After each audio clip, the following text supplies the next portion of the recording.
So, అసలు మీ goal ఏంటి? ఫ్యూచర్‌లో ఏమవ్వాలి అనుకుంటున్నారు? ఎందుకంటే ఇన్ని టాలెంట్స్ ఉన్నాయి. ఒక పక్క టీచర్‌గా వర్క్ చేస్తున్నారు. దట్టు గవర్నమెంట్‌దది. అండ్ బుక్స్ రాస్తారు. ఇంక ఇలాగా డిఫరెంట్ ప్లే చేస్తారు. అసలు ఫ్యూచర్‌లో ఏమవ్వాలి అని మెయిన్? ఈ థీమ్‌తో వెళ్తానంటే స్టడీ పరంగా నెక్స్ట్ గవర్నమెంట్ జాబ్‌తో ఆగిపోకుండా నెక్స్ట్ ఇంకా ఫర్దర్‌గా వెళ్ళాలి. I like teaching profession. బేసిక్‌గా మీరు ఇప్పటివరకు టోటల్ 150 కవిత్వాలు రాశారు. సో, ఇప్పటివరకు మీరు రాసిన కవిత్వాల్లో ఒక బెస్ట్ కవిత్వం ఒకటి మా కోసం. నువ్వొచ్చాకే తెలిసింది కోపంలో కూడా ప్రేమ దాగుంటుందని. నువ్వొచ్చాకే తెలిసింది దూరంలో కూడా దగ్గర దాగుంటుందని. నువ్వొచ్చాకే తెలిసింది ఏడుపులో కూడా నవ్వుంటుందని. నువ్వొచ్చాకే తెలిసింది మౌనంలో కూడా మాటలు దాగుంటాయని. నువ్వొచ్చాకే తెలిసింది త్యాగంలో కూడా తృప్తి ఉంటుందని. సో, మీకు ఇష్టమైన రైటర్ ఎవరు? నాకు ఇష్టమైన రైటర్ వచ్చి యండమూరి వీరేంద్రనాథ్. ఓకే. నా స్టోరీస్కి ఇన్స్పిరేషన్ ఆయన. అంటే ఆయన లవ్ స్టోరీస్ చాలా రాశారు. ఆయన స్టోరీస్ మూవీస్‌లో కూడా అలా ఏమైనా స్టోరీస్ రాయాలి అని అలా ఏమైనా థాట్ ఉందా? మూవీస్లో స్టోరీస్ అనే థాట్ లేదు. బట్ ఛాన్స్ వస్తే రాస్తాను. అంటే ఇంట్రెస్ట్. కావాలని వెళ్ళను. ఎవరైనా కాంటాక్ట్ అయితే రాస్తాను. ఈ బుక్స్ రాయడానికి రీజన్? రేపొద్దున్న నా లైఫ్లోకి ఒక అమ్మాయి వస్తుంది. తన్ని యాక్చువల్లీ ఇంట్లో వాళ్ళందరినీ వదిలేసి రావడం అంటే it's not a joke. So అలాంటి అమ్మాయిని బాగా చూసుకోవాలి. సో బాగా చూసుకోవాలంటే నేను ఎలా ప్రిపేర్ అవ్వాలి? ఇద్దరు అమ్మాయిని లవ్ చేశారు అని, సో దానివల్లే మీకు ఈ థాట్ వచ్చి ఇప్పుడు ఇలాంటివి రాస్తున్నారు అని. అసలు స్టోరీ ఏంటి? ఇద్దరు అమ్మాయిలు అంటే ఒకేసారి కాదు. యాక్చువల్లీ నా లవ్ స్టోరీ వచ్చి 2012లో స్టార్ట్ అయింది. పర్టికులర్గా 2-way లవ్ స్టోరీస్ అంటూ లేవు. రెండు స్టోరీల్లో కూడా 2-way లేదు. 2-way లేదు, ఓన్లీ 1-way. ఇది వన్ సైడ్, ఇక్కడ తినేది తింది one one side. Side. So ఇది నా లవ్ స్టోరీస్. కానీ ఎందుకు అమ్మాయిల మీద ఎక్కువ ఫోకస్ పెట్టి అబ్బాయిలే అమ్మాయికి తగ్గట్టు ఉండాలి అన్న కాన్సెప్ట్ని తీసుకున్నారు? మాక్సిమం సిటీలో ఉన్న గర్ల్స్కి అయితే కొంచెం ఫ్రీడమ్ ఉంటుంది. విలేజ్లో ఉన్న గర్ల్స్కి అయితే ఆ ఫ్రీడమ్ కూడా ఉంటుంది. అసలు బయట తిరగాలని చాలా ఉంటాయి, వాళ్ళకి ఉంటాయి. బట్ ఏంటంటే బిఫోర్ మ్యారేజ్ పేరెంట్స్ సప్రెస్ చేసేస్తారు. పెళ్ళికి ముందు అలా తిరగకూడదు. ఆఫ్టర్ మ్యారేజ్ కూడా హస్బెండ్ ఎక్కడికైనా తీసుకెళ్తే వెళ్ళి, లేకపోతే లేదు. నేను రాయడమే తప్ప ఎవరి మీద ట్రై చేయలేదు. ఎలాంటి క్వాలిటీస్ ఉన్న అమ్మాయి కావాలి అసలు? ఎందుకంటే మీరు లైఫ్ పార్ట్నర్ రాకముందే ఇన్ని జాగ్రత్తలు తీసుకుంటున్నారు. మీరు ఏవైతే బుక్స్ ఉన్నాయో అవి ఫస్ట్ కాపీ ఇవ్వాలి అని ఇంకా ఇలా ఎగ్జైట్మెంట్ ఉన్నాయి. అసలు ఎలాంటి అమ్మాయి కావాలనుకుంటున్నారు? ఎలాంటి అమ్మాయి అంటే ఫస్ట్ ఆఫ్ ఆల్ అండర్స్టాండ్. అంటే నేను ఏ మూడ్లో ఉన్నానో ఫస్ట్ అర్థం చేసుకోవాలి. అంటే నేను కోపం ఫేస్ చూడడం తెలిసిపోతుంది. సో దానికి తగ్గట్టు బిహేవ్ చేసి మైండ్ సెట్ ఉండాలి. హాయ్, హలో, నమస్తే, welcome back to our channel. నేను మీ ప్రవీణ. ఈరోజు మీకు ఒక స్పెషల్ పర్సన్ని పరిచయం చేయబోతున్నాను. ఏదో సరదాగా రాయడం స్టార్ట్ చేసిన అతనికి ఇప్పుడు అదే ఒక ప్యాషన్గా మారింది. దాంతో టోటల్ 6 బుక్ ఇప్పటి వరకు పబ్లిష్ చేశారు. అందులో ఎక్కువగా లవ్ స్టోరీస్, మ్యారేజ్, రిలేషన్షిప్స్ గురించే ఉంటాయి. అంతేకాకుండా డిఫరెంట్ కైండ్స్ ఆఫ్ కొటేషన్స్, కవితలు, ఇంకా నోవెల్స్ కూడా డిఫరెంట్ కైండ్స్ ఆఫ్ రాశారు. దానికి గుర్తింపుగా అతి చిన్న వయసులోనే అతనికి చాలా అవార్డ్స్ అండ్ సర్టిఫికేట్స్ వచ్చాయి. రీసెంట్గా చూసుకున్నట్లయితే యువతేజం జాతీయ యువ ప్రతిభ పురస్కారానికి కూడా సెలెక్ట్ అయ్యారు. అంతేకాకుండా అతనికి గిటార్, పియానో, ఫ్లూట్ ఇలాంటివి కూడా చాలా మంచిగా ప్లే చేస్తారు. ఇంకా హార్స్ రైడింగ్ చేస్తారు. ఇలా చెప్పుకుంటూ పోతే చాలా టాలెంట్ ఉంది. సో అతనికి ఎలాంటి టాలెంట్స్ ఉన్నాయి, ఇంకా ఫ్యూచర్లో ఏం చేయాలనుకుంటున్నారు, అవన్నీ కూడా ఇప్పుడు అతని మాటల్లోనే అడిగి తెలుసుకుందాం. సో ఇప్పుడు మనతో పాటు ఉన్నారు కొల్లు సాయి ప్రసన్న కుమార్ గారు. హాయ్ అండి, నమస్తే. హాయ్, నమస్తే. ఎలా ఉన్నారు? I'm fine. మీరు ఎలా ఉన్నారు? నేను కూడా చాలా బాగున్నాను. మాకైతే చాలా హ్యాపీగా అనిపిస్తుంది. ఎందుకంటే ఇంత చిన్న వయసులోనే ఇన్ని టాలెంట్స్ ఉండడం చాలా తక్కువ మందికి ఉంటుందేమో. ఎందుకంటే ఈ ఏజ్ పిల్లలు ఏంటి అంటే వేరే దానికి ఫోకస్ చేస్తారు. బట్ మీరేంటి అంటే ఈ ట్రాక్కి వచ్చారు. సో మీరు ఏవైతే బుక్స్ రాస్తారో అవి ఎక్కువగా లవ్ స్టోరీస్ ఉంటాయి కదా. ఆ లవ్ స్టోరీస్తో మీరు యూత్కి ఏ మెసేజ్ అందిస్తున్నారు? లవ్ స్టోరీస్ అంటే పర్టికులర్గా how to behave with life partner, దీని మీద ఎక్కువ కాన్సన్ట్రేట్ చేసి రాశాను. అంటే మనం రిలేషన్షిప్లో ఉన్నా సరే ఆపోజిట్ పర్సన్ వాళ్ళ ఒపీనియన్స్ ఎలా అంటే వాళ్ళు కొన్ని విషయాలు చెప్పకుండా మనం ఎలాంటి విషయాలు అర్థం చేసుకోవాలి. ఈ బుక్స్ చదవడం వల్ల ఏంటంటే రిలేషన్షిప్స్ అనేవి స్ట్రాంగ్ అవుతాయి. అండ్ లవ్ అనే కాదు, ఆఫ్టర్ మ్యారేజ్ ఎక్కువ వాళ్ళ బాండ్ అది స్ట్రాంగ్ అయ్యేలా ఈ టైప్ ఆఫ్ బుక్స్ రాయాలని నాకు ఫస్ట్ నుంచి అనిపించింది. యాక్చువల్గా ఏంటంటే ఫస్ట్ నుంచి కూడా నేను నా లైఫ్ పార్ట్నర్తో ఏం మిస్టేక్స్ వస్తాయి, ఏం ప్రాబ్లమ్స్ వస్తాయి, ఇవన్నీ ఒక డైరీలో రాసుకున్నాను ఫస్ట్ నుంచి. అంటే ఒక 10 years బిఫోర్ నుంచి రాయడం స్టార్ట్ చేశాను. ఇవి నా దగ్గర ఆగిపోవడం ఎందుకు, అవుటర్స్ కూడా తెలిస్తే వాళ్ళకి కూడా వాళ్ళ మ్యారేజ్ లైఫ్ కూడా హెల్ప్ అవుతుంది కదా అని చెప్పి బుక్స్ రాయడం స్టార్ట్ చేశాను. అలా అంటే నేను తీసుకున్న కాన్సెప్ట్ అది. బట్ దానికి రిలేటెడ్ అంటే direct how to behave with life partner అంటే ఎవరు చదవరు. సో లవ్ స్టోరీస్ అంటే కొంచెం ఇంట్రెస్ట్ వస్తుంది. సో ఇంట్రెస్ట్తో చదువుతుంటారు అండ్ ఆ ఎమోషన్స్ కానీ ఆ ఫీలింగ్స్ కానీ వాళ్ళకి తెలియకుండా మైండ్లోకి వెళ్ళిపోతాయి. అందుకు ఈ థీమ్ నేను సెలెక్ట్ చేసుకున్నాను. Okay, nice concept. సో మాకేం డౌట్ వచ్చింది అంటే బేసిక్గా మనం ఒక వర్క్ లేదు అంటే ఏదైనా ఒక పని స్టార్ట్ చేసామంటే మన ప్యాకెట్లో ఒక స్టోరీ ఉంటుంది.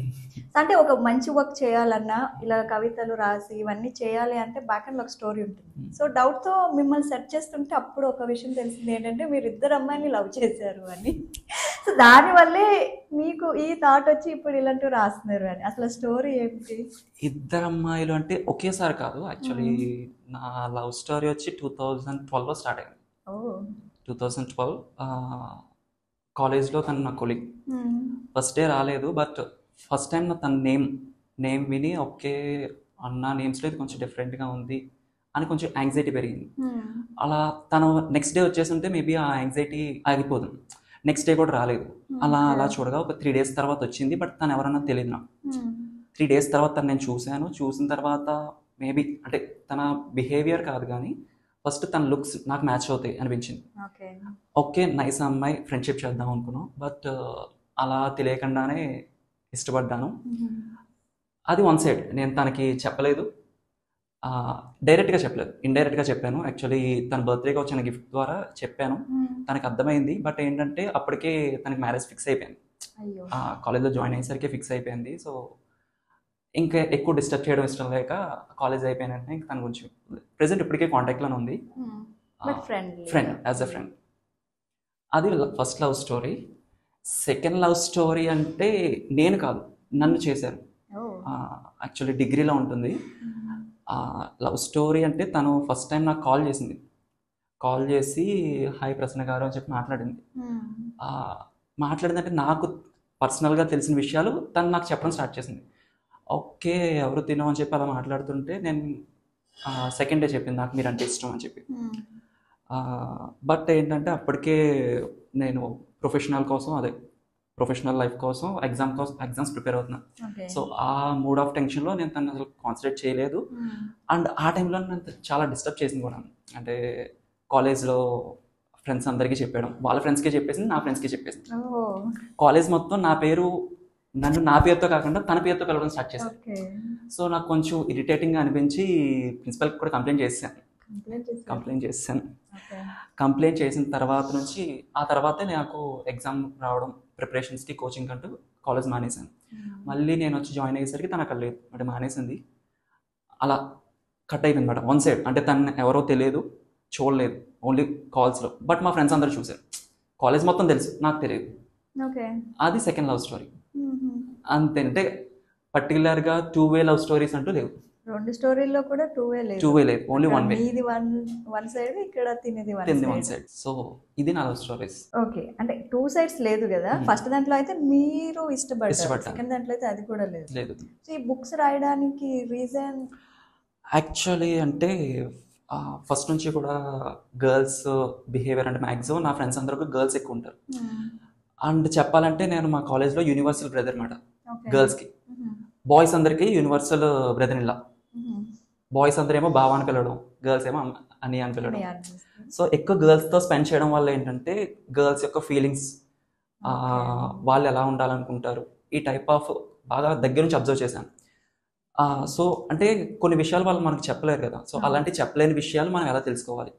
రేపొద్దున నా లైఫ్లోకి ఒక అమ్మాయి వస్తుంది, తన్ని యాక్చువల్లీ ఇంట్లో వాళ్ళందరినీ వదిలేసి రావడం అంటే it's not a joke. So అలాంటి అమ్మాయిని బాగా చూసుకోవాలి. సో బాగా చూసుకోవాలంటే నేను ఎలా ప్రిపేర్ అవ్వాలి? యాక్చువల్లీ తను మెంటల్గా ప్రిపేర్ అవ్వాలి, మా లైఫ్లోకి రావాలి. తను ప్రిపేర్ అయ్యేది ఓకే. యాజ్ ఏ బాయ్ అంటే నేనేం కాదు, జనరల్గా బాయ్స్ అందరూ కూడా ప్రిపేర్ అయితే ఒక అమ్మాయి లైఫ్ చాలా బాగుంటుంది.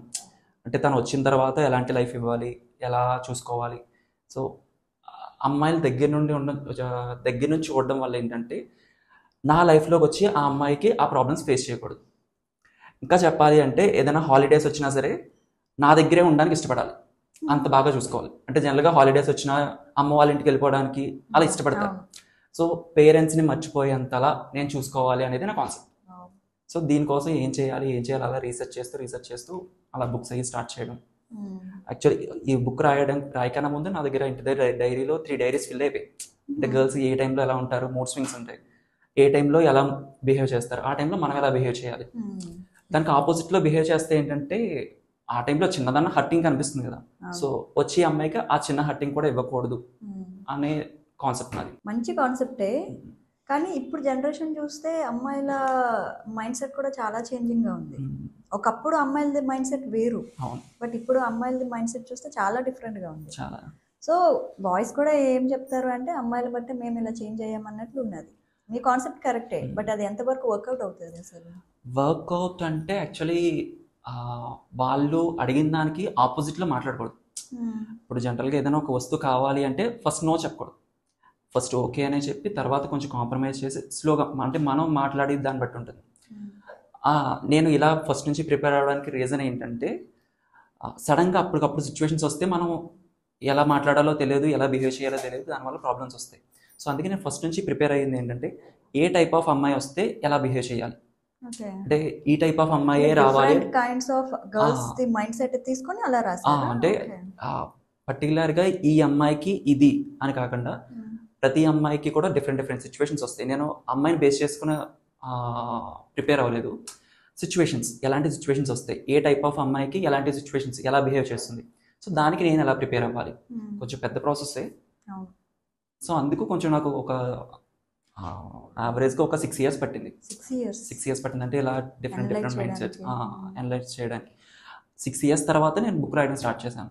అంటే ప్రెజెంట్ ఉన్న జనరేషను, పాత ఉన్న జనరేషను, లేదా సిటీ గర్ల్, విలేజ్ గర్ల్ అని కాదు, ఏ టైప్ ఆఫ్ అమ్మాయి వచ్చినా సరే నేను ఎలా బిహేవ్ చేయాలి అనే దానికి నేను ప్రిపేర్ అయ్యాను. సో ఏ జనరేషన్ అమ్మాయి అయినా పర్వాలేదు, బట్ ఏంటంటే అర్థం చేసుకునే అమ్మాయి వస్తే చాలు. దాన్ని మనం ఒక 10% అర్థం చేసుకున్నా, రిమైనింగ్ 90% నేను అర్థం చేసుకోవడానికి నేను రెడీగా ఉన్నాను. ఓకే, బట్ ఎంతమంది అబ్బాయిలు ఇలా రెడీ ఉంటారు? 90% నేనే అమ్మాయికి తగ్గుంటా, అమ్మాయికి ఫేవర్గా చేస్తాను. ఒక 80% అసలు రెడీగా ఉంటారు, ఒక 20% రెడీగా ఉంటారు. సో అందుకే నేను ఈ బుక్స్ అవి రాసేది ఏంటంటే ఎవరైతే ఈ బుక్స్ చదువుతారో వాళ్ళు కూడా ఒక అమ్మాయికి దగ్గర నుండి ట్రావెల్ చేసిన ఆ ఫీల్ వస్తుంది. సో వీళ్ళు ఇలా ఫీల్ అవుతారు అని వాళ్ళకి కూడా అనిపిస్తుంది. 100కి 100% బాయ్స్ చేంజ్ అవుతారని చెప్పలేం, కానీ రిమైనింగ్ 30 అంటే 50-50 అలా అన్న అట్లీస్ట్ కన్వర్ట్ అవ్వచ్చు నా బుక్స్ చదివిన తర్వాత. సో అంటే కంప్లీట్గా కాదు, కానీ ఒక 30% బాయ్స్ నాన్న మారిస్తే ఒక 50% గర్ల్స్ అయినా హ్యాపీగా ఉంటారు. సో ఈ కాన్సెప్ట్తో నేను రాయడం స్టార్ట్ చేశాను. సో 100% మార్చాలని నా ఉద్దేశం కాదు, అట్లీస్ట్ 50 అయినా, హాఫ్ బాయ్స్ అన్నా చేంజ్ అయితే ఐఎమ్ హ్యాపీ. ఓకే, కానీ ఎందుకు అమ్మాయిల మీద ఎక్కువ ఫోకస్ పెట్టి అబ్బాయిలే అమ్మాయిలకి తగ్గట్టు ఉండాలి అన్న కాన్సెప్ట్ని తీసుకున్నారు? ఫస్ట్ నుంచి కూడా అంటే బోత్ సైడ్స్ ఈక్వల్ కదా, ఈక్వల్ ఉండాలి కదా ఒక రిలేషన్ అన్నప్పుడు. నేను అబ్బాయిని మరీ కంప్రెస్ అయిపోమట్లేదు. ప్రెసెంట్ ఏంటంటే మేల్ డామినేషన్ జరుగుతుంది. ఫిమేల్ ఏంటంటే ఇంటికి వచ్చిన తర్వాత, మ్యారేజ్ అయ్యి వచ్చిన తర్వాత అబ్బాయి ఏం చెప్తే అదే వినాలి. చిన్నప్పటి నుంచి కూడా ఈ టైప్ ఆఫ్ మైండ్ సెట్లో పెంచుతుంటారు. ఇది అట్లీస్ట్ ఒక 1% నేను చేంజ్ చేయాలి. ఎయిదర్ ఈక్వల్ రైట్స్ ఇవ్వాలి, అమ్మాయికి ఎక్కువ ఇవ్వమని నేను చెప్పట్లేదు, ఈక్వల్ రైట్స్ ఇస్తే చాలు, లేదా 60-40 ఇచ్చినా చాలు. ప్రెసెంట్ ఏంటంటే 80-20, 80% బాయ్స్కి మెజారిటీ ఉంటుంది, 20% గర్ల్స్. మ్యాక్సిమం సిటీలో ఉన్న గర్ల్స్కి అయితే కొంచెం ఫ్రీడమ్ ఉంటుంది, విలేజ్లో ఉన్న గర్ల్స్కి అయితే ఆ ఫ్రీడమ్ కూడా ఉంటుంది. అసలు బయట తిరగాలని చాలా ఉంటాయి, వాళ్ళకి ఉంటాయి. బట్ ఏంటంటే బిఫోర్ మ్యారేజ్ పేరెంట్స్ సప్రెస్ చేసేస్తారు, పెళ్ళికి ముందు అలా తిరగకూడదు. ఆఫ్టర్ మ్యారేజ్ కూడా హస్బెండ్ ఎక్కడికైనా తీసుకువెళ్తే వెళ్ళు, లేకపోతే లేదు, ఇంట్లోనే ఉండాలి. ఈ మైండ్ సెట్ చిన్నప్పటి నుంచి అలవాటు చేసేస్తున్నారు. నాకు అది చిన్నప్పటి నుంచి ఎందుకు నచ్చదంటే మా సిస్టర్ని బాగా దగ్గర నుంచి చూశాను. ఇంట్లోనే మరీ అంత రిస్ట్రిక్షన్స్ కాదు, బట్ కొంచెం ఉంది, ఒక 50% రిస్ట్రిక్షన్స్ ఉంటాయి. అలా కూడా ఎందుకు ఉండాలి? బాయ్ గర్ల్ అనేది just gender, as a human being both are equal. So ఇద్దరికి ఈక్వల్ రైట్స్ ఇవ్వాలి. సో ఈక్వల్ రైట్స్ ఇవ్వడం కోసం అట్లీస్ట్ నా ప్రయత్నంగా ఒక 1% అన్న ట్రై చేద్దాం అనే కాన్సెప్ట్తో స్టార్ట్ చేశాను. Nice concept. బేసిక్గా మీరు ఇప్పటివరకు టోటల్ 150 కవిత్వాలు రాశారు కదా. సో ఒకప్పుడు కవిత్వాలు రాసే వాళ్ళని ఎలా అంటే చాలా గ్రేట్గా చూసేవారు. ఇంకా వాళ్ళు ఏంటంటే వాళ్ళ రిలేషన్లో ఉన్న వాళ్ళ గర్ల్ ఫ్రెండ్ కోసం వాటి కోసం రాయించుకునేవారు, ఎందుకంటే అప్పుడు అది బాగా క్రేజ్. చాలా. ఇప్పుడు అంతా ఆన్లైన్ రావడం వల్ల అన్ని మెసేజ్లు, చాటింగ్స్ ఎక్కువ అయిపోయాయి కదా. ఇప్పుడు కవిత్వాలు అనేది ఎంతవరకు యాక్సెప్ట్ చేస్తున్నారు? ప్రతి ఒక్కరు రాసేస్తున్నారు. యాక్చువల్లీ ఒక 2 lines వచ్చింది అంటే అది కవిత్వం ప్రెసెంట్ ఇప్పుడు ఉన్న జనరేషన్లో.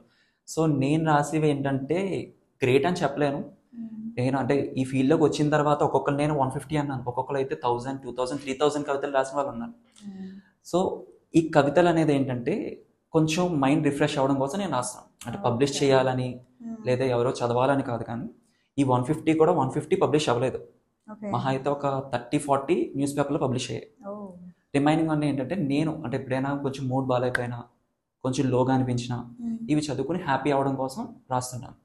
అండ్ ఏంటంటే నాకు ఫస్ట్ నుంచి కూడా లోన్లీగా అంటే ఎలోన్గా ఉన్న అలవాటు. Introvert, I mean introvert. So ఎప్పుడైతే లోన్లీగా ఉంటుందో చాలా ఆ ఫీల్ మనం తట్టుకోలేం.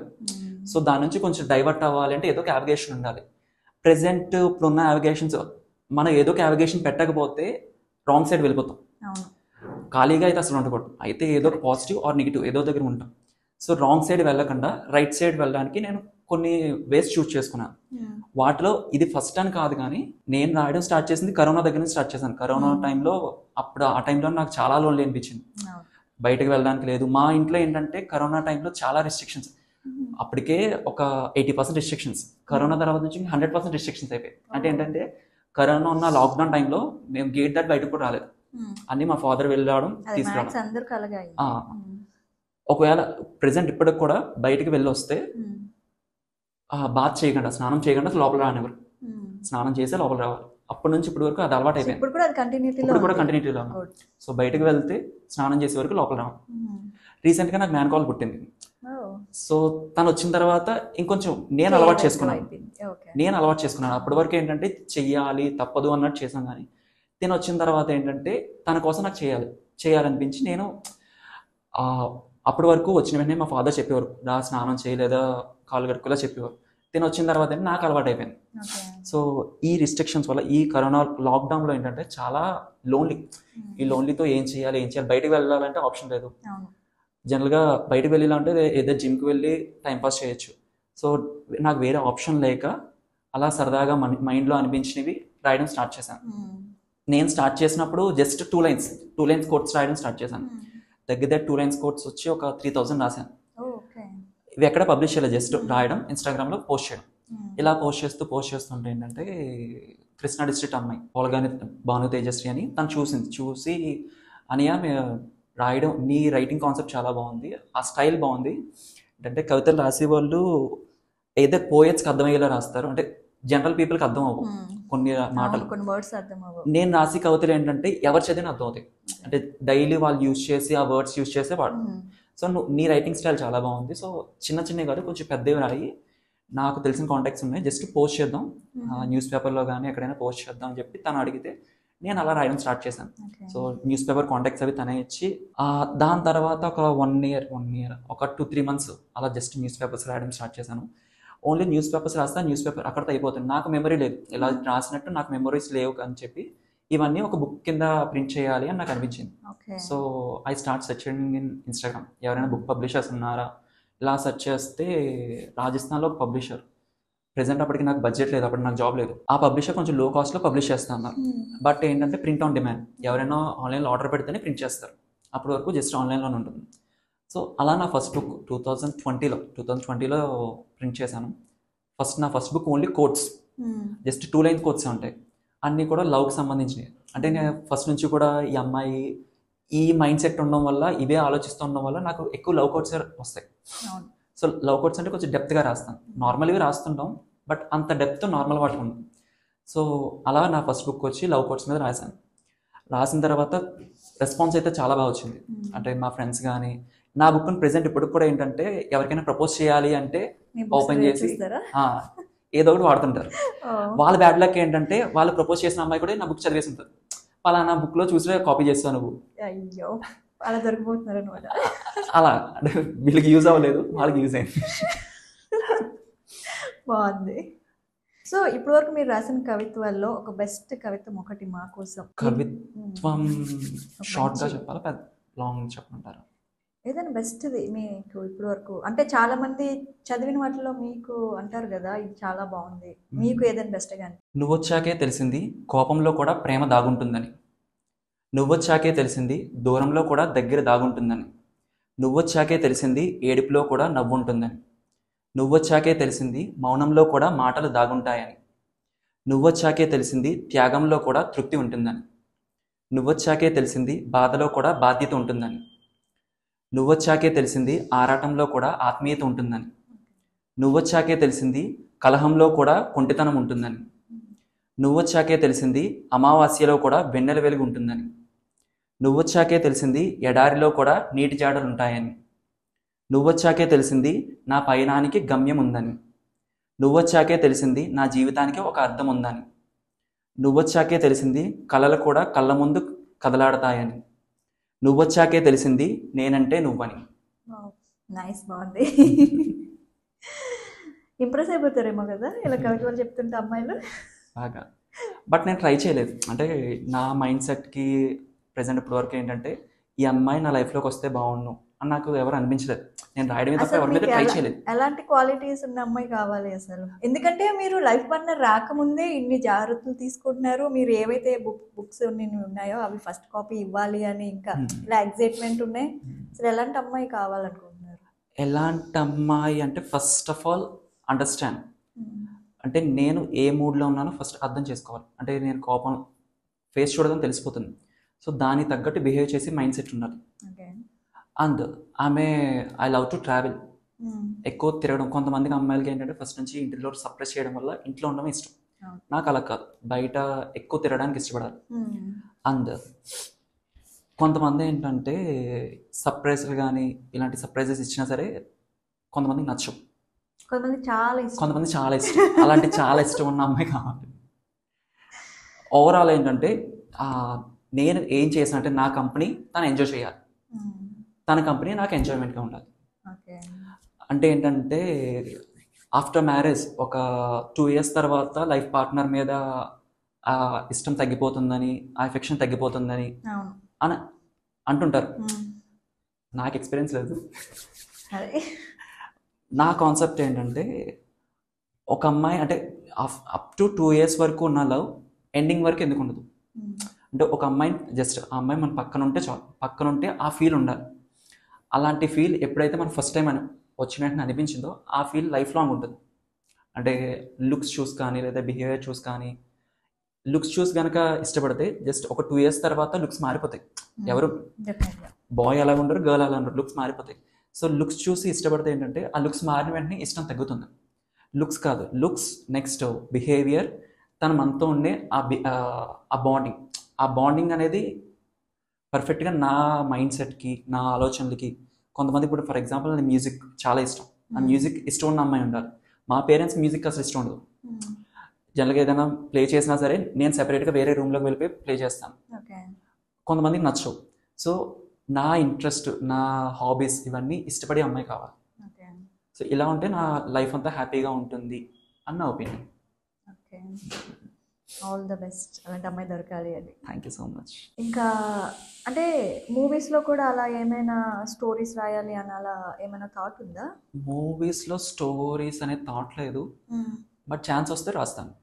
అంటే కావాలని వెళ్ళను, ఎవరైనా కాంటాక్ట్ అయితే రాస్తాను. అంటే ఇదే నా ప్యాషన్ అని కాదు, నాకేంటంటే న్యూ థింగ్స్ నేర్చుకోవడం ఇంట్రెస్ట్. సో స్టోరీస్ రాస్తాం. ఒక 3 years రాశాను. నెక్స్ట్ మధ్యలో కొంచెం గ్యాప్ ఇచ్చి మ్యూజిక్ మీద కాన్సన్ట్రేట్ చేస్తున్నాను.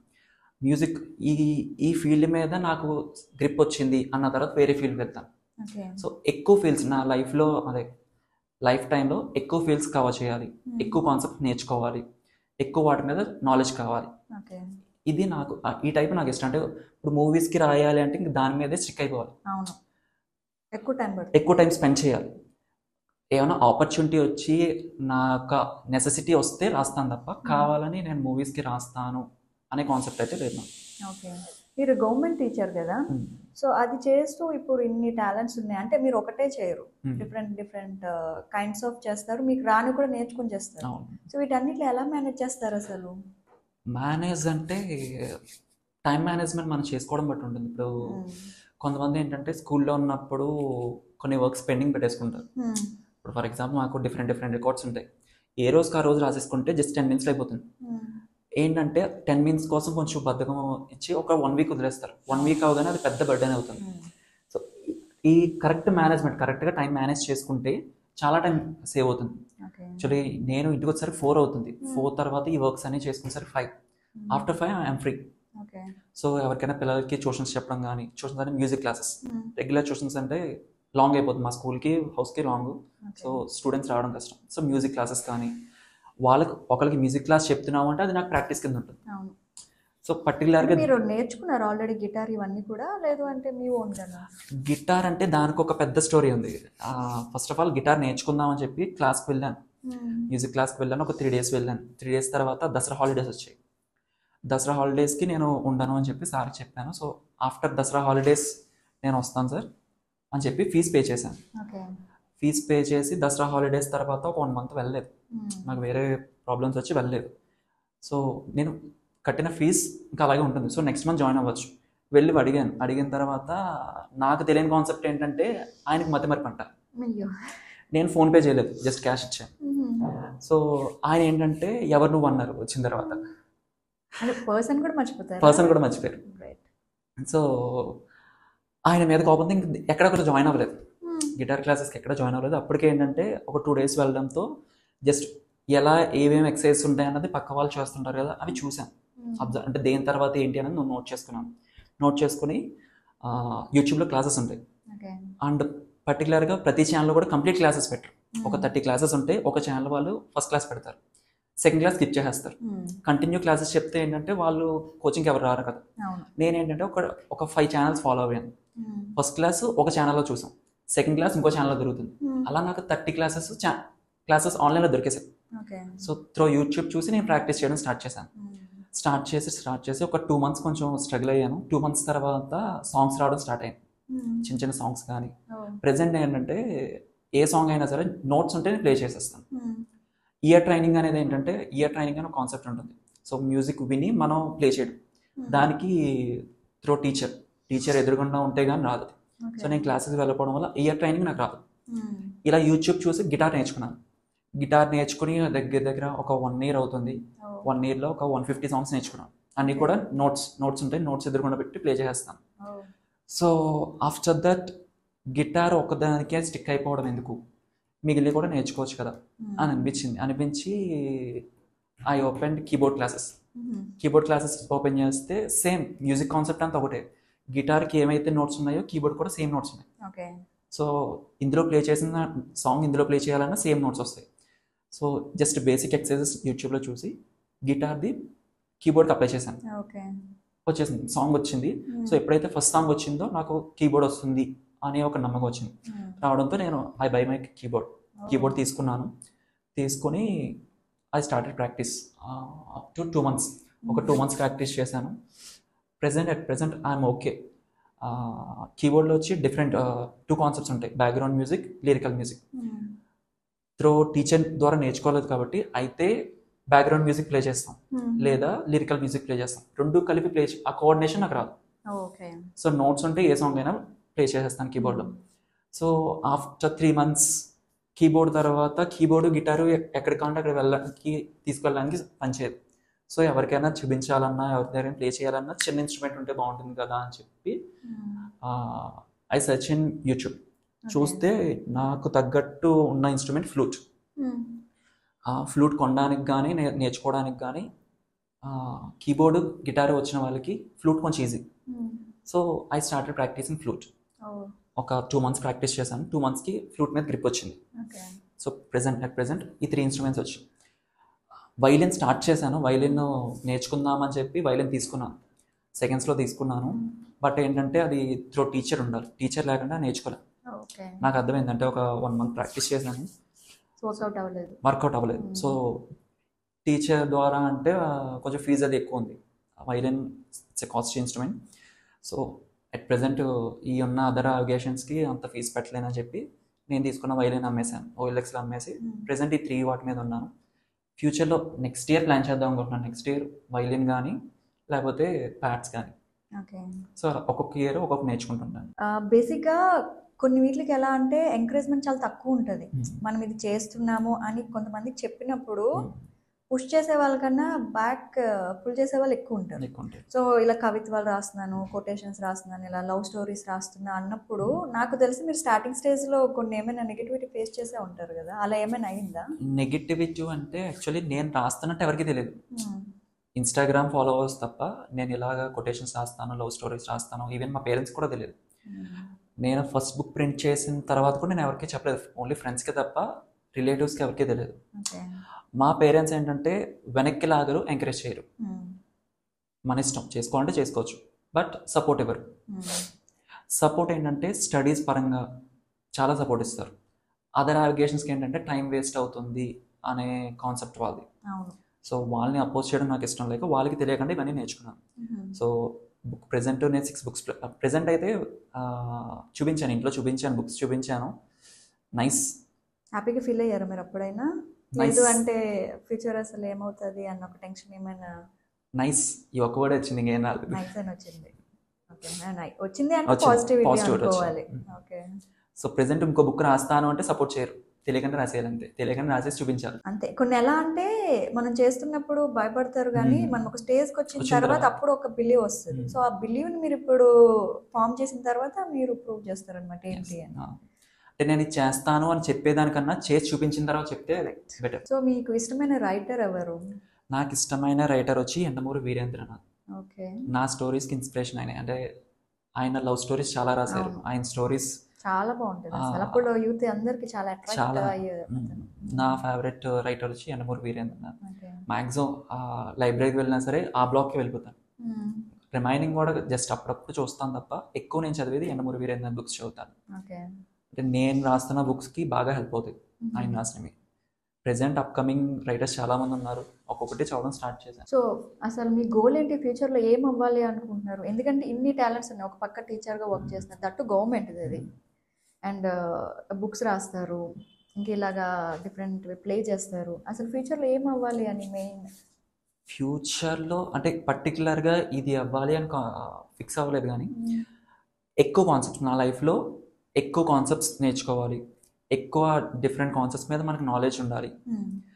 ఈ థీమ్తో వెళ్తానంటే స్టడీ పరంగా నెక్స్ట్ గవర్నమెంట్ జాబ్తో అయిపోకుండా నెక్స్ట్ ఇంకా ఫర్దర్గా వెళ్ళాలి. I like teaching profession. ఏంటంటే రిమైనింగ్ వేరే జాబ్స్లో ఒక స్ట్రెస్ ఉంటుంది. 9 to 5 అయినా 9 to 9 అయినా సరే ఇంటికి వచ్చిన తర్వాత చాలా టెన్షన్, టైర్డ్గా ఫీల్ అవుతాం. స్కూల్లో ఈ టీచింగ్ ఫీల్డ్ ఏంటంటే కిడ్స్ ఎక్కువ ఉంటాం, మాకు అక్కడికి వెళ్ళి జాబ్ చేస్తున్నట్టు ఉండదు, ఆడుకుంటున్నట్టు ఉంటుంది. వాళ్ళతో లెసన్ చెప్పినా సరే ప్లేఫుల్గానే చెప్తాం. మాకు లెసన్ మీద చిరాకు వచ్చి టైర్డ్ అనిపిస్తే వాళ్ళతో పాటు గేమ్స్కి వెళ్ళిపోతాం. మాకు రిలీఫ్ కూడా అక్కడే, స్కూల్ టైంలోనే మాకు రిలీఫ్ కూడా ఉంటుంది. సో అందుకే నేను ఈ టీచింగ్ ఫీల్డ్ని అయితే వదలను. టీచింగ్ ఫీల్డ్లోనే ఇంకా హై పొజిషన్కి వెళ్తాను. అదర్ డిఫరెంట్ సెక్టర్స్, మ్యూజిక్, ఇలా రైటింగ్, ఇలా డిఫరెంట్ సెక్టర్స్ నేర్చుకుంటాను. So this is my goal. So 2 tracks కూడా మీకు ఇష్టమే. సో రెండిట్లోనూ కూడా ఒక మంచి పొజిషన్కి రావాలనేది ఎయిమ్. ఓకే. కానీ ఇప్పుడు జనరేషన్కి వస్తే మీరు అన్నీ ఎక్కువ లవ్ రాస్తున్నారు కదా, ఇప్పుడు రిలేషన్ అన్నీ చాలా డిఫరెంట్గా మారిపోయి, అన్నీ ఎక్కువ ఆన్లైన్ రిలేషన్, సిచ్యువేషన్షిప్ అని. అంటే రిలేషన్షిప్లకి ఎలా అంటే సిచ్యువేషన్షిప్, ఫ్రెండ్స్ విత్ బెనిఫిట్స్, పేర్లు కొత్త పేర్లు వచ్చాయి, అలా ఫామ్ అయిపోయింది. ఎందుకంటే ప్యూర్ లవ్ ఎక్కడ లేదు. సో దీని గురించి మీరేం చెప్తారు? అసలు ప్యూర్ లవ్ లేదు, అలానే కంప్లీట్గా వ్యానిష్ అయిపోయిందని చెప్పలేను. ఉన్నాయి, అక్కడక్కడ ఉన్నాయి. కొంతమంది నేను చూసిన రిలేషన్స్లో చాలా డెప్త్ ఉన్న వాళ్ళు ఉన్నారు, పార్ట్నర్ కోసం చాలా రోజులు వెయిట్ చేసిన వాళ్ళు ఉన్నారు, చాలా స్ట్రగుల్స్ ఫేస్ చేసిన వాళ్ళు ఉన్నారు. ప్రెజెంట్ ఏంటంటే ఈ మొబైల్స్ వచ్చిన తర్వాత ఫ్రెండ్స్ చాలా ఈజీగా ఫ్రెండ్స్ అయిపోతున్నారు. వాళ్ళు ఫ్రెండ్సా లేకపోతే లవర్సా అనే కాన్సెప్ట్ తెలియట్లేదు వాళ్ళకి. సో దానికి దీనికి కాకుండా మధ్యలో ఫ్రెండ్స్ విత్ బెనిఫిట్స్ అని ఒక ప్లాట్ఫామ్ వాళ్ళే క్రియేట్ చేసుకున్నారు. సో వాళ్ళని ఫ్రెండ్స్ అనకూడదు, లవర్స్ అనకూడదు. అలాంటి నేమ్ ఉందో లేదో నాకు తెలియదు, బట్ వాళ్ళంటే అలా క్రియేట్ చేశారు. సో ఈ టైప్ ఆఫ్ రిలేషన్షిప్ని నేను అసలు ఎంకరేజ్ చేయను. యాక్చువల్లీ ఫ్రెండ్స్ అంటే ఒక పర్సన్కి మ్యాక్స్ ఒక 10 మెంబర్స్, జెన్యున్గా ఒక 10 ఫ్రెండ్స్ ఉంటే చాలు. ప్రెజెంట్ ఇప్పుడు మొబైల్ ఓపెన్ చేస్తే ఒక 200 ఫ్రెండ్స్ ఉంటున్నారు. ఈ ఫ్రెండ్స్ కౌంట్ ఎక్కువైపోవడంతో ఎవరు ఫ్రెండ్ ఎవరు లెవర్, ఎవరి మీద ఫీలింగ్స్ వస్తున్నాయి, ఫీలింగ్స్ కూడా ట్రూగా రావాలి. ఒక పర్సన్ చూడగానే ఫిజికల్గా అట్రాక్ట్ అవుతున్నారు తప్ప ఈ పర్సనే నాకు లైఫ్ పార్ట్నర్ అసలు ఆ థాట్ రావట్లేదు. అంటే ఈ అమ్మాయి లైఫ్ పార్ట్నర్గా అవుతే బాగుంటుందా అనే మైండ్ సెట్ ఉండట్లేదు. ఈ అమ్మాయితో ట్రావెల్ చేస్తే బాగుంటుంది, ఈ అమ్మాయితో కలిసి ఉంటే బాగుంటుంది. ఈ టైప్ ఆఫ్ మైండ్ సెట్ రావడంతో ప్రజెంట్ ఉన్న జనరేషన్ మ్యాక్సిమం ఒక 80% స్పాయిల్ అయిపోయారు. ఇది తగ్గించడానికి ఇలాగే చేస్తే బాగుంటుంది అనడానికి మన దగ్గర మెజర్స్ లేవు. చెప్పినా కూడా ఎవరు వినే పొజిషన్లో లేరు. ఏంటంటే జెన్యూన్ లవ్ స్టోరీస్ చూసి ఇన్స్పైర్ అవ్వడం. నెక్స్ట్ ఎవరైతే బుక్ రీడింగ్ ఉంటుందో వీళ్ళు మ్యాక్సిమం ఈ ఫ్రెండ్స్ విత్ బెనిఫిట్స్ ఈ టైప్ ఆఫ్ థాట్స్కి వెళ్ళరు. ఎందుకంటే బుక్స్లో కూడా ఏంటంటే ఈ టైప్ ఆఫ్ కాన్సెప్ట్ ఇంకా బుక్స్లోకి రాలేదు. మీడియా బయట మూవీస్లో కానీ లేదా వెబ్ సిరీస్లో కానీ ఫ్రెండ్స్ విత్ బెనిఫిట్స్ అనే కాన్సెప్ట్ వచ్చింది, కానీ బుక్స్లోకి ఇంకా రాలేదు. సో ఎవరైతే బుక్స్కి అడిక్ట్ అవుతారో ఆ కాన్సెప్ట్ మీద అసలు థాట్ కూడా రాదు. నేను చెప్పేది ఏంటంటే ప్రెసెంట్ ఇప్పుడున్న ఎక్కువ జనరేషన్ మొబైల్స్ కన్నా బుక్స్కి అడిక్ట్ అయ్యేలా చూడాలి. ఎప్పుడైతే బుక్స్కి అడిక్ట్ అవుతామో ఈ ఈ ఈ కాన్సెప్ట్ అనేది వాళ్ళ మైండ్లోకి రాకపోవడంతో జెన్యూన్ రిలేషన్షిప్స్ వస్తాయి. సో నేను ఇప్పుడు ప్రెసెంట్ ఇచ్చే జనరేషన్కి ఏంటంటే మొబైల్స్ కాకుండా బుక్స్ మీద ఎక్కువ కాన్సన్ట్రేట్ చేయండి. సేమ్ లవ్ స్టోరీ ఒక మూవీ 3 అవర్స్లో అయిపోతుంది. 3 అవర్స్లో మహా అయితే ఒక 2-3 సీన్స్ లవ్ గురించి ఉంటాయి. ఒక బుక్ ఓపెన్ చేస్తే మీకు ఇష్టమైన కాన్సెప్ట్ లవ్ అంటే బుక్ ఓపెన్ చేస్తే బుక్ మొత్తం 200 పేజెస్ లవ్ ఫీల్తోనే ఉంటుంది. బుక్ చదవడానికి ఒక 2 days 3 days ఉంటుంది. ఆ బుక్ చదువుతున్నంతసేపు మనం ఆ ఫీల్డ్లోనే ఉంటాం. మూవీస్ చూస్తే జస్ట్ ఒక 3 అవర్స్ ఆ ఫీల్ ఎంజాయ్ చేస్తాం. బుక్ చదవడం వల్ల ఒక 2-3 days ఆ ఫీల్ ఆ పాజిటివ్ వైబ్స్ అలా మైండ్లో ఉంటాయి. సో ఏంటంటే మూవీస్ జస్ట్ టైం పాస్గా చూసి ఎక్కువ బుక్స్ మీద కాన్సన్ట్రేట్ చేయాలి అనేది నా ఒపీనియన్. అలా ఉండేలా జనరేషన్ని నేను రిక్వెస్ట్ చేసేది ఏంటంటే బుక్స్ మీద ఎక్కువ కాన్సన్ట్రేట్ చేస్తే ఆటోమేటిక్గా ఈ ఫ్రెండ్స్ విత్ బెనిఫిట్స్ సిచ్యువేషన్షిప్స్ ఇవన్నీ తగ్గుతాయి. ఒకేసారి వ్యానిష్ అవ్వగానే అట్లీస్ట్ తగ్గుతాయి, పర్సంటేజ్ తగ్గుతుంది. సో ఆటోమేటిక్గా కొంచెం తగ్గడానికి ఛాన్సెస్ ఉన్నాయి. ఈ అన్ని రిలేషన్షిప్ల కన్నా సెల్ఫ్ రిలేషన్షిప్ బెటర్ ఏమో కదా? చాలా బెటర్. మనతో మనం ఎప్పుడైతే భగవద్గీతలో కోట్ ఉంటుంది, బయట వాళ్ళని ఉద్ధరించే బదులు మనల్ని మనం ఉద్ధరిస్తే చాలా బెటర్. నాకు ఎన్నో కోట నాకు ఐడియా లేదు. సో మన గురించి మనకు తెలుసుకోవాలి. మనలోనే చాలా పాజిటివ్స్ ఉన్నాయి, చాలా నెగిటివ్స్ ఉన్నాయి. ఎప్పుడైతే మన గురించి మనం తెలుసుకుంటామో ఆ నెగిటివ్స్ని తగ్గించుకోవడానికి మనం ట్రై చేస్తాం. ఆటోమేటిక్గా ఓకే నేను ఇంత బ్యాడా అనే ఒపీనియన్ వాళ్ళకి వస్తే ఆటోమేటిక్గా తగ్గిపోతారు. ఆ బ్యాడ్ ఫీల్ అంతా కూడా తగ్గుతుంది. సో ఎదుటి వాళ్ళతో కన్నా ముందు మనతో మనం హ్యాపీగా ఉండడం ట్రై చేయాలి. నేను ఐఎమ్ ఎన్ ఇంట్రోవర్ట్ అనడానికి చాలా గర్వంగా చెప్తాను. ఎందుకంటే ఈ ఇంట్రోవర్ట్ వల్లే నా గురించి ఏంటో నాకు తెలిసింది. సో నాలో ఉన్న వీక్నెస్ ఏంటి, నాలో ఉన్న స్ట్రెంగ్త్ ఏంటి, ఇవన్నీ నాకు తెలియడానికి main reason I'm N introvert. So first self మన గురించి మనం తెలుసుకోవాలి. తర్వాత ఫ్రెండ్స్తో ఎక్కడి వరకు ఉండాలో అక్కడి వరకు ఉండాలి. బెస్ట్ ఫ్రెండ్ ఓకే చాలా క్లోజ్గా ఉండొచ్చు, అది కూడా ఫ్రెండ్ వరకే, ఫ్రెండ్ దాటి ముందుకు వెళ్ళకూడదు. ప్రజెంట్ ఏంటంటే ఈ మూవీస్ ఎఫెక్ట్ ఏంటో కానీ మనం ఫ్రెండ్గా ఉండాలన్నా సరే ఆపోజిట్ పార్ట్నర్ మన నుంచి ఏదో కోరుకుంటున్నారు. అలా కోరుకున్నప్పుడు స్టాప్ చేయాలి. We are friends. ఎక్కడితో ఆగాలో మనకు తెలియాలి. స్టార్ట్ చేయడం అందరూ స్టార్ట్ చేస్తారు, స్టాప్ చేయడం తెలియాలి. సో ఏదైనా ఒక బెస్ట్ కొటేషన్ ఇప్పుడున్న యంగ్ జనరేషన్కి బెస్ట్ కొటేషన్ సడన్గా అంటే మీరు చాలా రాస్తారు కదా కొటేషన్స్. యాక్చువల్లీ నేను అంటే ఈ కొటేషన్స్ రాయడం స్టాప్ చేసి ఒక 2 years అవుతుంది. 2 years ఆల్రెడీ స్టాప్ చేశాను. ఆ కొటేషన్ స్టార్ట్ చేసి కవితలు బుక్స్ మీద స్టార్ట్ చేశాను. నేను 2020-21 ఆ 1 yearలో ఆ 3000 రాసింది, ఆ 1 yearలో రాశాను ఇంట్లో ఉండడానికి. సో చిన్న కొటేషన్స్ అంటే మైండ్లో లేదు. ఓకే, చిన్నది ఏదైనా జస్ట్ ఒక 2 lines. మీరు యూత్ కోసం అంటున్నారు కదా, ఇప్పుడు లవ్ కాన్సెప్ట్ అంటే చాలా కొటేషన్స్ ఉన్నాయి నా మైండ్లో. ఇంకా ప్రెసెంట్ ఆ మైండ్తో ఉన్నాం. మీరు యూత్కి మెసేజ్ అంటే కొంచెం కష్టమా? జస్ట్ నార్మల్ ఏదైనా ఒక మంచి కొటేషన్. ఈ అక్షరం అంటే అసూయ నాకు, ఎందుకంటే నా ప్రేమని నీకు నాకన్నా ముందు త్వరగా చేరవేసేస్తుంది కనుక. చిన్న కొటేషన్, జస్ట్ 2 lines కొటేషన్స్. ఇలాంటి బుక్స్ కాకుండా ఇంకా ఎలాంటి టైప్ ఆఫ్ బుక్స్ రాయాలని ఫ్యూచర్లో? ప్రెసెంట్ ఒకటి స్టార్ట్ చేశాను. ఏంటంటే ఐ లర్న్ క్యాలిగ్రఫీ. ప్రెసెంట్ జనరేషన్కి ఏంటంటే ఎంత చదివినా సరే మార్క్స్ రాకపోవడం మెయిన్ రీజన్ హ్యాండ్ రైటింగ్ చాలా సెట్ అవ్వట్లేదు. సో హ్యాండ్ రైటింగ్ నేర్చుకునేలా హ్యాండ్ రైటింగ్లో టిప్స్తో ఎలా నేర్చుకోవాలి అనే దాని మీద ఒక బుక్ రాద్దాం అనుకుంటున్నాను. నెక్స్ట్ ప్రెసెంట్ జనరేషన్కి ఇంగ్లీష్ స్పీకింగ్ చాలా important. So Telugu medium students, అసలు ఇంగ్లీష్ అంటే తెలియని వాళ్ళు ఇంగ్లీష్ నేర్చుకోవడానికి చిన్న బేసిక్స్తో ఒక బుక్, ఇది సెకండ్ బుక్ అనుకుంటున్నాను. సో నెక్స్ట్ థర్డ్ బుక్ వచ్చి మ్యూజిక్ నాలెడ్జ్. మ్యూజిక్ నాలెడ్జ్ కావాలంటే పర్టికులర్గా ప్రతి ఒక్కరు ఏ యూట్యూబ్లోనో లేకపోతే టీచర్ దగ్గరకో వెళ్ళాలి. అండ్ మ్యూజిక్ ఇన్స్ట్రుమెంట్ నేర్చుకోవాలంటే మినిమం పర్ మంత్ 2000 3000 ఉంటుంది. అంత పెట్టలేని వాళ్ళకి ఏంటంటే ఒక బుక్ చదివితే ఏదో ఒక ఇన్స్ట్రుమెంట్ వాళ్ళు సొంతంగా అట్లీస్ట్ ఒక 2 సాంగ్స్ అయినా ప్లే చేసేలా వాళ్ళు రావాలి. సో రావడం కోసం మ్యూజిక్ కాన్సెప్ట్ మీద ఆ మ్యూజిక్ నోట్స్తోని ఎలా ప్లే చేయాలి వాటి మీద ఒక బుక్ రాద్దాం అనుకుంటున్నాను. ప్రెసెంట్ ఈ 3 బుక్స్ స్టార్ట్ చేశాను. ఆన్ ప్రోగ్రెస్లో ఉన్నాయి. మేబీ రావడానికి ఒక 2 years పడుతుంది. ఎట్ ఏ టైం 3 బుక్స్ కాబట్టి 2 years తర్వాత ఒకేసారి 3 బుక్స్ వచ్చేస్తాయి. సో ఇది నా నెక్స్ట్ ప్రాజెక్ట్. సో మీరు రాశారు కదా టోటల్ 6 బుక్స్, వాటి ఒక్కొక్కటి. నేను రాసిన ఫస్ట్ బుక్ వచ్చి నీకే లిఖించిన ప్రేమాక్షరాలు. సో టోటల్ లవ్ కోర్సే ఉంటుంది. అదొకటి యాక్చువల్ ఫస్ట్ బుక్తో ఆపేద్దాం అనుకున్నాను. జస్ట్ వైఫ్కి డెడికేట్ చేస్తే ఒక బుక్ రాయాలి అనేది నా థాట్.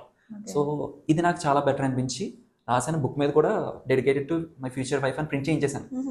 నాకు హ్యాపీ అనిపించాలంటే ఇప్పుడే ఉందా ఈ థాట్, అంటే నేను వచ్చిన తర్వాత వచ్చిందేమో అని కాకుండా ఫస్ట్ నుంచి ఉందని తనకు తెలుస్తుంది. సో ఫస్ట్ బుక్ అలా రాశాను. నెక్స్ట్ సెకండ్ బుక్ కూడా కొటేషన్స్తోనే నీకే నాలోని భావాలు అని చెప్పి ఈ 2 బుక్స్ ఒకేసారి ప్రింటింగ్ ఇచ్చాను. ఒకే ఇయర్లో వచ్చేసాయి. నెక్స్ట్ థర్డ్ బుక్ వచ్చి ఓన్లీ కొటేషన్సే కాదు, నావెల్స్, స్టోరీస్ రాద్దాం. కొటేషన్స్ అంటే ఎక్కువ మంది చదవరు, ఒక 2 pages తర్వాత బోర్ కొడుతుంది. బుక్ స్టార్ట్ చేస్తే ఎండింగ్ వరకు ఇంట్రెస్ట్గా అనిపించాలి అని చెప్పి ఐ చూస్ నావెల్స్ అయితే స్టార్ట్ చేసిన వెంటనే నెక్స్ట్ ఏంటి అనే యాంగ్జైటీతో చదువుతారు. So I started novel. నా ఫస్ట్ నవల్ వచ్చి నా ప్రేమ ప్రయాణం.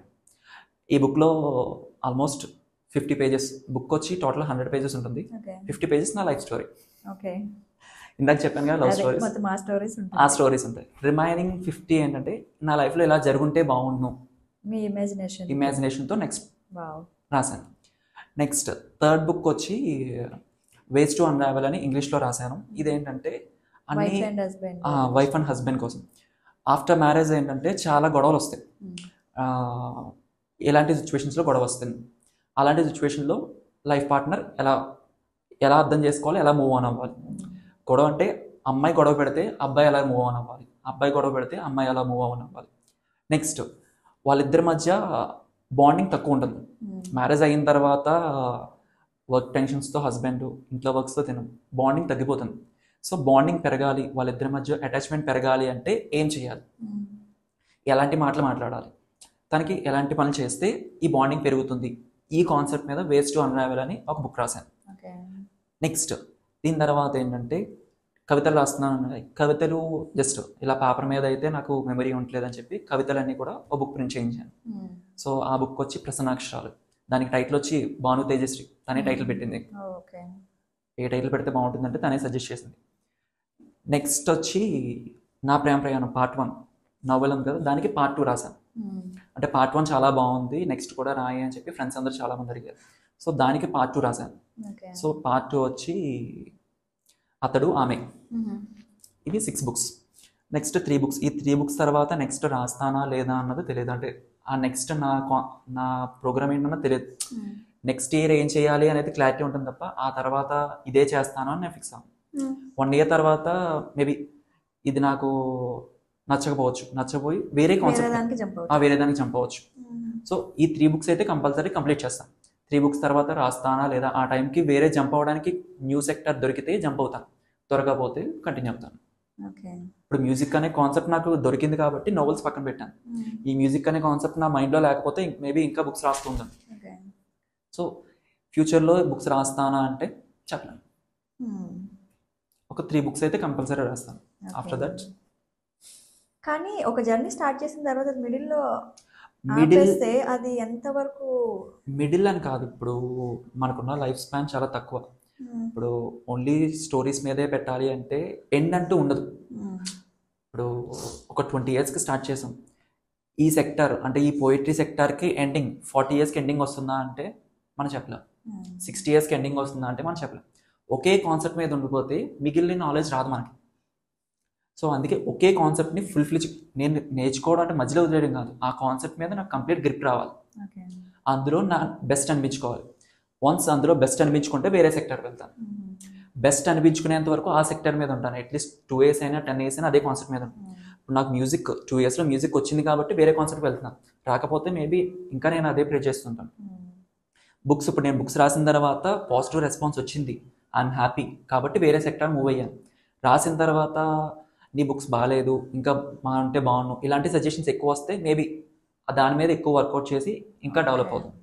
సో ఒక సెక్టార్ మీద ఐఎమ్ సాటిస్ఫైడ్ అనిపించిన తర్వాత నెక్స్ట్ దానికి వెళ్తాను. సో అది మిడిల్లో ఆపేసినట్టు కాదు, అలానే కంప్లీట్ అయినట్టు కాదు, నా సాటిస్ఫాక్షన్ వరకు ముందుకు వెళ్తాను. అండ్ ఇంకొకటి, మనకు ఒక ఎక్స్పీరియన్స్ అయినా ఒక మెచ్యూరిటీ రావాలంటే ఏజ్ అనేది ఫ్యాక్టర్ మోస్ట్ ఇంపార్టెంట్, చాలా ఇంపార్టెంట్. దాని గురించి మీరేం చెప్తారు? ఏజ్ ఫ్యాక్టర్ అనేది 100% కాదు, ఒక 50% ఏజ్ ఫ్యాక్టర్, రిమైనింగ్ 50% ఎక్స్పీరియన్స్.